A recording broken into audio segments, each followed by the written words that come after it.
The day my son-in-law looked me in the eye at Thanksgiving dinner and told the whole table I'd never earned a dime of what I had, I finally understood why I'd kept my mouth shut for 11 years, and I promise you, folks, that silence had been buying something none of them ever bothered to notice.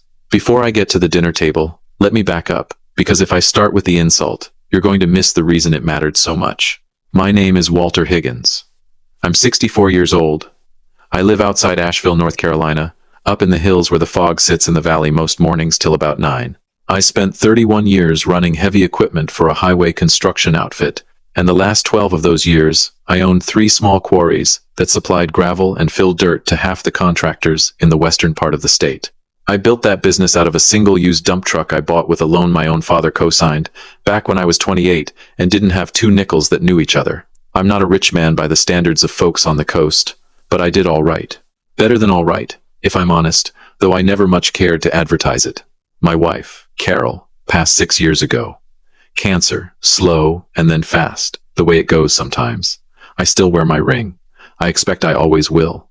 We had 1 daughter, Renee, and Renee is the reason I get up most mornings with something worth getting up for. Renee is 38 now. She's a nurse over at the regional hospital, works the pediatric floor, and she is, without a single ounce of a father's bias clouding my judgment, the finest human being I ever helped raise. She married a man named Derek Colston about 11 years back. Derek came from money, or what passes for money in his family's telling of it. His father ran a chain of car dealerships over in Charlotte before he sold out and retired to a golf course. Derek grew up with things handed to him, and near as I could tell from the day I met him, he never once stopped to wonder what it costs a man to hand something to somebody. Derek never liked me. Not from the first dinner. He was polite about it the way certain people are polite, which is to say, he was polite the way you'd be polite to a mechanic you didn't trust. He'd ask me questions at family gatherings with that particular tone that wasn't really a question at all. "So, Walter, you still out there driving trucks?" said with a little smile, like he was doing me a favor letting me sit at his table. I decided a long time ago I wasn't going to fight that man for my own daughter's peace. Renee loved him, or loved the man she thought he was capable of being, and I wasn't going to be the father-in-law who made her Thanksgivings miserable defending my own pride. So I went quiet. I let Derek believe whatever he needed to believe about who I was, because it cost me nothing and it cost Renee everything if I did otherwise. What Derek never bothered to find out, because he'd already decided there was nothing left to learn about me, was that those 3 quarries were worth considerably more than his father's old dealerships ever were, and that I'd been sitting on a level of comfort that would have surprised him considerably. I never talked about money at family dinners. It isn't polite, and it never once occurred to me that I'd need to defend it. About 4 years ago, Derek's business, some kind of commercial real estate investment outfit he ran with 2 college buddies, hit a wall. I never got the full details and never asked for them. What I know is, money got tight. Tight enough that Derek and Renee's mortgage on their place over in Weaverville started falling behind, and their boy Caleb's tuition at that private academy started coming due with nothing behind it. Derek didn't come to me. He'd never have lowered himself to ask the truck driver for help. He went to Renee, and Renee came to me, because that's how it's worked since she was 17 years old and needed help with her first car payment. "Daddy, I hate to ask." I told her the same thing I always told her. "You don't hate to ask. You're my daughter." I sent the money straight to their mortgage company, and I told her not to make a thing out of where it came from. Let Derek think it was some inheritance on her mother's side, or a lucky break, or whatever story made it easiest for him to swallow. I didn't need credit. I needed my daughter's family to keep their house. That arrangement ran for going on 3 years. The mortgage assistance, Caleb's tuition, near $9,000 a year, at that academy. A couple of emergency wires. When Derek's business partners needed a cash infusion, he was too proud to admit he couldn't cover himself. Derek never called me about any of it. Never. In Derek's mind, I expect, I was the old man who showed up at holidays smelling like diesel and gravel dust, tolerated because Renee insisted on it. The Thursday everything came apart was Thanksgiving, hosted this year at Derek's parents' place, a big brick house up on a ridge outside Charlotte, with a view that costs more than most folks' whole property. Renee's in-laws throw a production every year, caterers and a bartender, and enough food to feed a National Guard unit. I drove the 2 hours down from Asheville, same as always, brought a pecan pie Carol used to make, because some things you keep doing even after the person who taught you is gone. I was in a decent mood. I'd closed on a new contract the week before. Biggest one my company had landed in 5 years, and Caleb, my grandson, 13 years old now, had run out to the truck to help me carry things in, which he does every single time, and which I treasure more than he'll ever know. Renee looked happy. The house smelled like turkey and sage, and for about 2 hours, everything was exactly what a holiday is supposed to be. I didn't notice Derek watching me from across the living room. I noticed my granddaughter, first Renee, and Derek's youngest, Josie, 7 years old, come around the corner from the den with her face doing that thing kids' faces do right before they cry. That held-together look that's worse than actual crying because you can see how hard they're working not to. I set down my coffee and caught her by the shoulders. "Hey now. What happened, sweetheart?" She told me, in the halting way 7-year-olds tell you things, that her cousin, Braxton, Derek's brother's boy, 15, had said, right in front of her and 2 other kids, that Grandpa Walter was basically a charity case. Derek's family let come to dinner because Aunt Renee felt sorry for him, and that everybody knew Derek's daddy was the one who really had money in this family. Something in my chest went cold and still in a way that wasn't quite anger. It was the feeling of a man who'd swallowed 100 small insults over 11 years and was now watching one of them land square on a 7-year-old's face. I told Josie to go find her mother, and I walked over to where Braxton was standing with a couple of the other boys near the back porch. I didn't raise my voice. I put a hand on the boy's shoulder, gentle, so he'd look at me instead of his friends. "Son," I said, "I love you, and I'm not upset with you. But you don't ever say something like that about your family again. You hear me?" He looked embarrassed, mumbled something, and that was the whole exchange. That was it.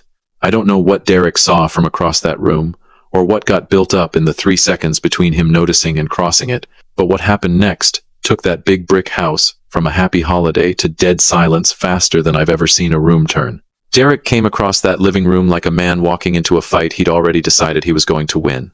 He didn't slap me. Derek's not built for that kind of nerve, but he got right up in my face in front of both his parents, his brother, my daughter, and every one of the grandchildren, and he said, loud enough that the caterers in the kitchen went quiet, "You want to talk about family, Walter? You've never earned a single dime of what you think you have. You've spent your whole life driving a truck and eating off my family's generosity, and you don't get to lecture my nephew about respect." The room went silent enough I could hear the football game still playing on the television in the den. I touched nothing. I didn't flinch. I looked at him for a long moment, and then I did something that I think surprised him more than if I'd hit him, because I smiled. Renee was already moving, pale, furious, pushing past her mother-in-law to get to us.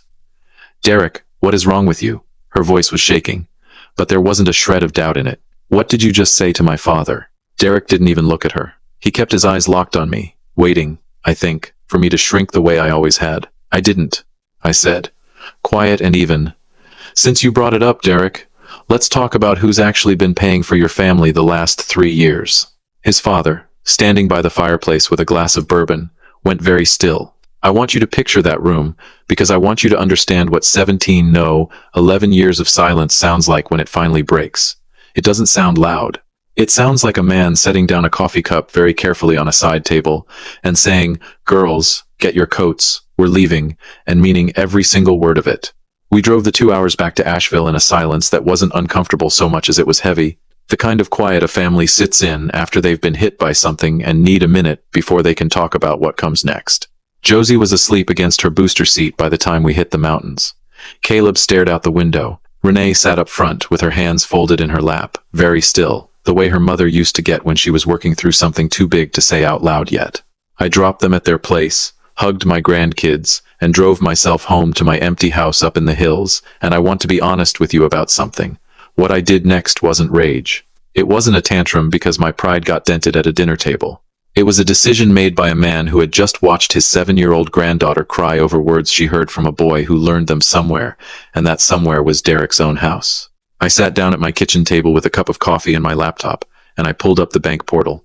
I found every recurring transfer connected to Derek and Renee's mortgage assistance money I'd been routing through a separate account, so it looked, to Derek's family, like something Renee had arranged on her own. I found Caleb's tuition auto draft. I canceled every single one of them. Then I closed the laptop and went to bed, and I slept better than I had in a long while, because for the first time in 11 years I wasn't carrying somebody else's comfort on my back in silence. The first week, nothing. No calls, no texts. I figured Derek was too proud to reach out and too sure I'd come around on my own. I went to the quarry Monday morning, same as always. I took Caleb fishing that Saturday like I do most weekends when his schedule allows, and we didn't talk about Thanksgiving even once, not because we were avoiding it, But because a 13-year-old boy and his grandfather on a riverbank don't need to discuss grown folks' business to enjoy a morning together. It was the second week the dominoes started falling. Renee started getting calls from her mother-in-law, then from Derek's brother, then, finally, from Derek himself. And I could tell by the tightness in Renee's voice when she'd hang up that the tone on the other end had shifted from cold to something closer to frantic. On a Tuesday, Renee came by my place after her shift, still in her scrubs, and she had a look on her face I hadn't seen since her mother's funeral. Not sad, not angry, exactly. Done. Derek's mother came by the hospital, she told me, sitting down at my kitchen table, cornered me in the break room, told me I was letting my father punish the whole family over Derek getting a little heated at a holiday dinner. A little heated.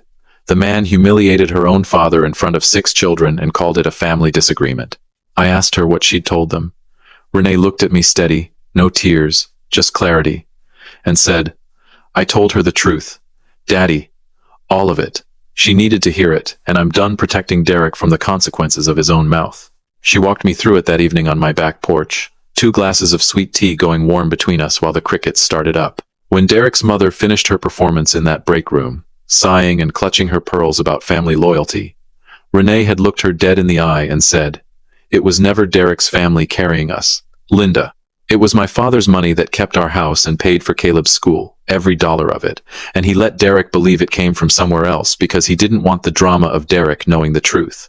He's been protecting your son's pride for 3 years while your son called him a charity case at your own dinner table. Renee told me Derek's mother went white as the tablecloth. And while we're at it, Renee had said, since we're finally being honest, you want to talk about who's really been holding this family up. My father built 3 quarries out of 1 used dump truck. Derek's business has been underwater for 4 years, and the only reason nobody noticed is because my father was quietly bailing it out. When Renee got to that part of the story, sitting there on my porch, she stopped talking for a second, and so did I. I looked out at the yard where Caleb had been kicking a soccer ball around that morning, and I felt something I genuinely wasn't expecting. Not satisfaction, not exactly.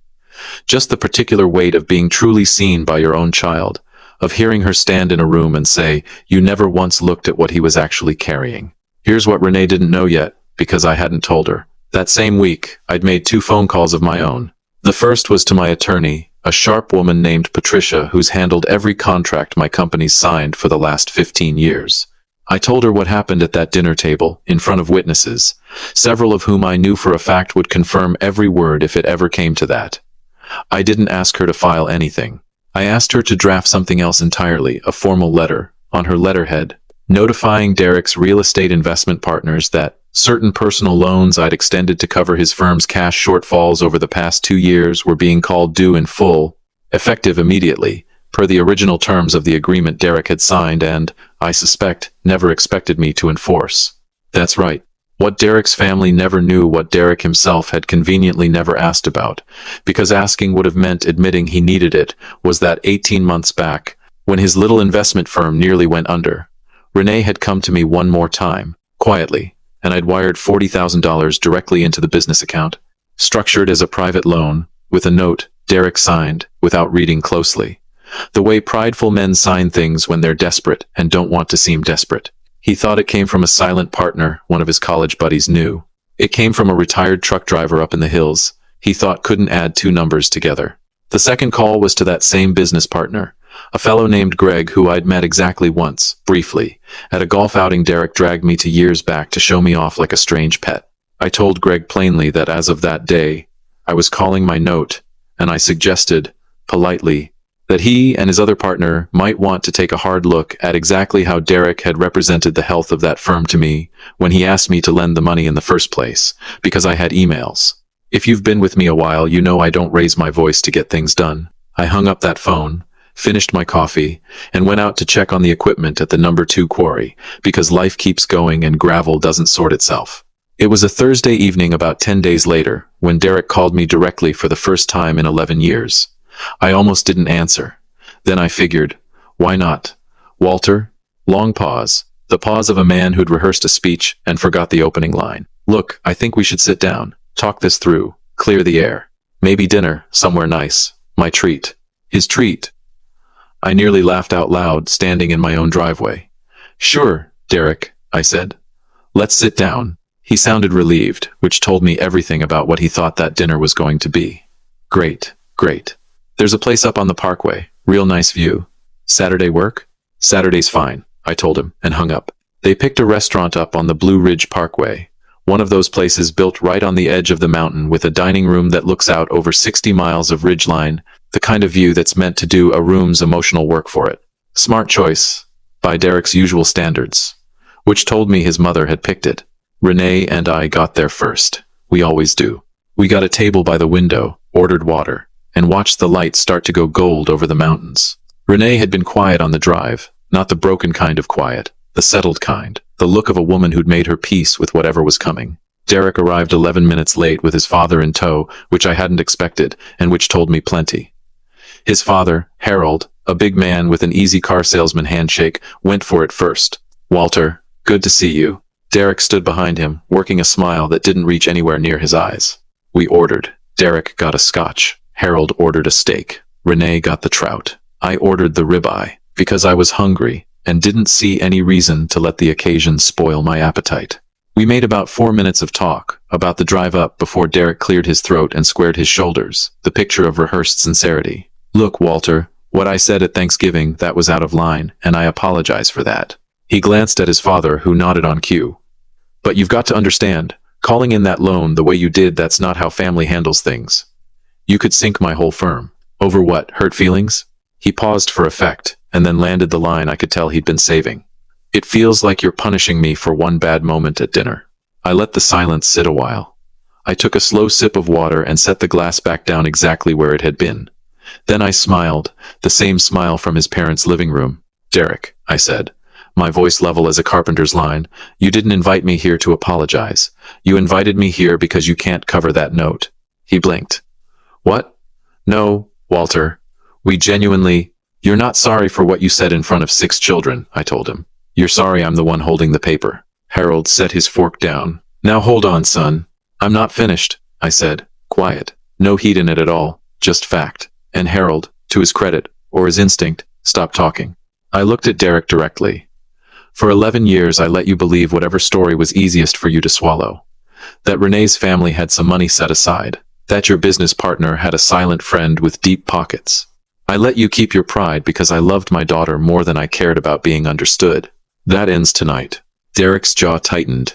"Walter, come on. I have the loan documents you signed," I said. "And I have the emails where you described your firm's finances to me in terms your own partners are going to find very interesting when Patricia's letter reaches them Monday." I folded my hands on the table. "That's not a threat, son. That's just the timeline." Derek's face had gone the color of the tablecloth. "Walter, please. You can't call that note right now. We don't have— we'll lose the firm. We could lose the house. You should have thought about that before you told a room full of my grandchildren I never earned a dime in my life," I said. "I want to be precise about something. This was never about the dinner table insult by itself. It was about 11 years of a man deciding I was beneath his notice while I quietly kept his family standing. You demolished whatever was left of that arrangement in about 30 seconds in your parents' living room." Renee reached over and took my hand under the table. She squeezed it once. That was enough for me. Harold tried one more angle. The golf outing charm switched back on. "Walter, we're family here. Surely we can work something out that doesn't put my grandchildren's home at risk." I looked at him steady.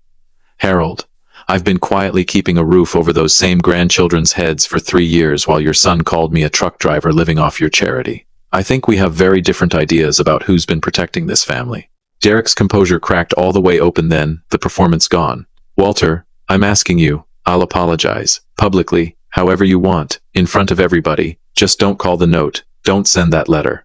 I stood up. I buttoned my jacket. "I spent 11 years protecting your pride, Derek," I said. "That's over now. From here on, I only protect my own family, and that includes my daughter and my grandchildren, whether or not it's convenient for you." I looked at Renee. She rose without a moment's hesitation, and we walked out of that dining room together, past the big windows and the gold light dying out over the ridgeline, and out into the cold mountain evening. We didn't say a word for the first few minutes of the drive down the parkway. Then Renee said, quietly, "Good luck paying for dinner," and started laughing, the real kind, the kind I hadn't heard out of her since before her mother got sick. I started laughing too. We laughed most of the way back down that mountain. Here's what happened after. Derek's partners did exactly what I expected once Patricia's letter landed. They opened their own books and found enough daylight between what Derek had told me and what he'd told them that the firm dissolved inside of 2 months, with Derek out entirely. He and Renee's in-laws worked out a smaller loan through Harold to keep the note from going to collections, which meant Harold finally had to write a check of his own for once, which I confess I did not mind knowing. Caleb switched out of the private academy into the public middle school in Renee's district, which, from what she tells me, he actually prefers, because his friends from the neighborhood are there. About 2 months after that dinner, Braxton, the nephew who'd started the whole thing at Thanksgiving, sent Josie a handwritten card apologizing for what he'd said. Not the calculated kind of apology his uncle performed at that restaurant. The clumsy, real kind that a 15-year-old writes when somebody's finally sat him down and explained what he actually said. I kept that card. It reminded me the boy wasn't the villain in any of this. He'd just repeated something he heard at somebody else's table. I never gloated. Not to Derek's family. Not to my own friends. Not once. That was never what this was about. It was about stopping something, not winning something. Josie asked me one evening a few weeks later, while I was helping her glue together a diorama of the solar system for school, completely out of nowhere, "Grandpa, are we still a real family even though Daddy and you got in trouble?" I set down the glue stick. "Come here," I told her. She climbed into my lap the way she still can for a little while longer before she gets too big for it, and I held her the way I've held her since the day she was born. "We are the realest family there is," I told her. "You hear me?" She thought about it with that serious little face kids get. "Yeah," she said. "Okay." Then she climbed down and went right back to gluing Saturn's rings on Crooked, because that's what 7-year-olds do. They trust you and move on. 11 years of silence. 11 years of writing checks nobody knew came from me. Of sitting quiet at the end of tables while a man who never built a single thing with his own hands called me small. And in the end, all it took was one comment about a truck driver who never earned his keep, one smile, and an old man finally deciding he was done protecting the wrong people's comfort. My name is Walter Higgins. I'm 64 years old. I live up in the hills outside Asheville, and every single person who calls me Daddy or Grandpa knows exactly what I'm made of now. That's what a real father does. He carries the weight quietly, right up until the day somebody makes him set it down in front of everybody.